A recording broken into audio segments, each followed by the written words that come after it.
En cuanto a los procedimientos de acceso a la autonomía, empezamos con el procedimiento definido por la Constitución como ordinario, aunque luego no fuera el más utilizado. El artículo 143, que te recuerdo aludía a los órganos legitimados para solicitar la autonomía,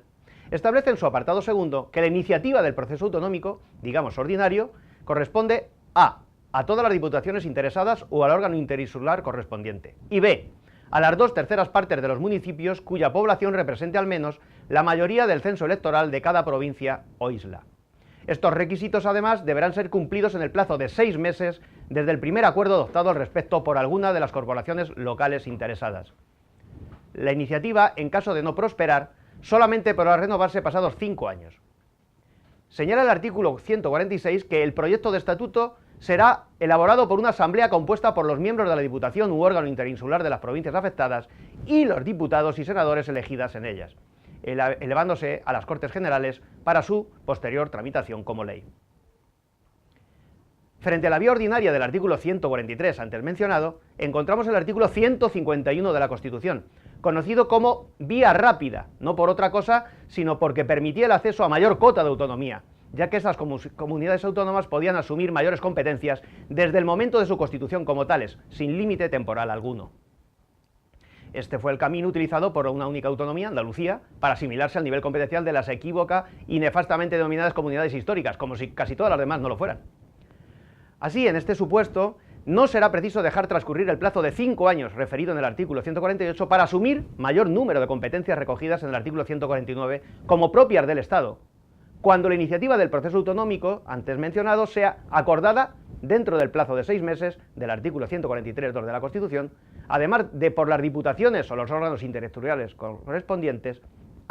por las 3/4 partes de los municipios de cada una de las provincias afectadas, que b, representen al menos la mayoría del censo electoral de cada una de ellas, y c, dicha iniciativa sea ratificada mediante referéndum por el voto afirmativo de la mayoría absoluta de los electores de cada provincia en los términos que establezca una ley orgánica.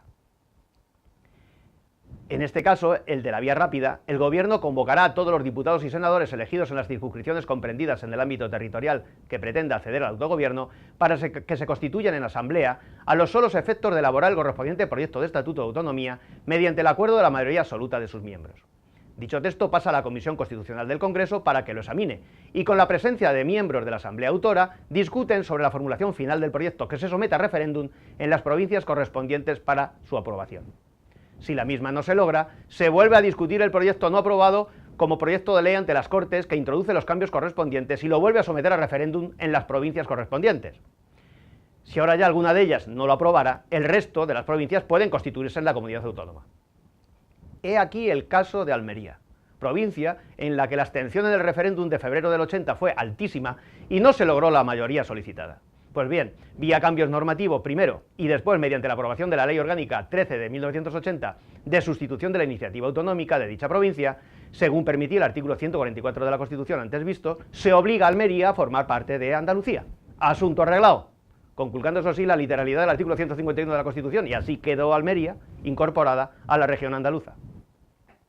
Artículo 153, vía ordinaria, 151, vía rápida, sin olvidar en tercer lugar el ya citado artículo 144,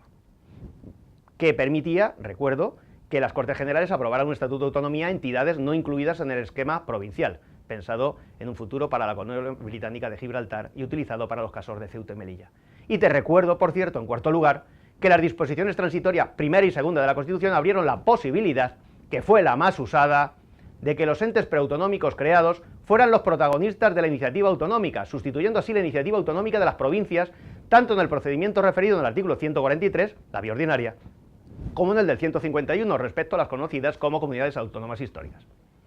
Dejando a un lado las disposiciones adicional primera y transitoria quinta, pensadas para los casos Navarro y de Ceuta y Melilla, y que no se utilizaron, podemos concluir que, vía 143 y 151, las provincias y entes insulares con ciertos requisitos históricos culturales vistas en el vídeo anterior, pudieron ejercer sus deseos autonomistas. En tercer lugar, el 144 permitía a las Cortes Generales, por ley orgánica, suplir los mismos, y finalmente, las disposiciones transitorias primera y segunda posibilitaron a los entes preautonómicos creados ser los principales protagonistas del proceso autonómico. Como he dicho antes, prehistoria constitucional.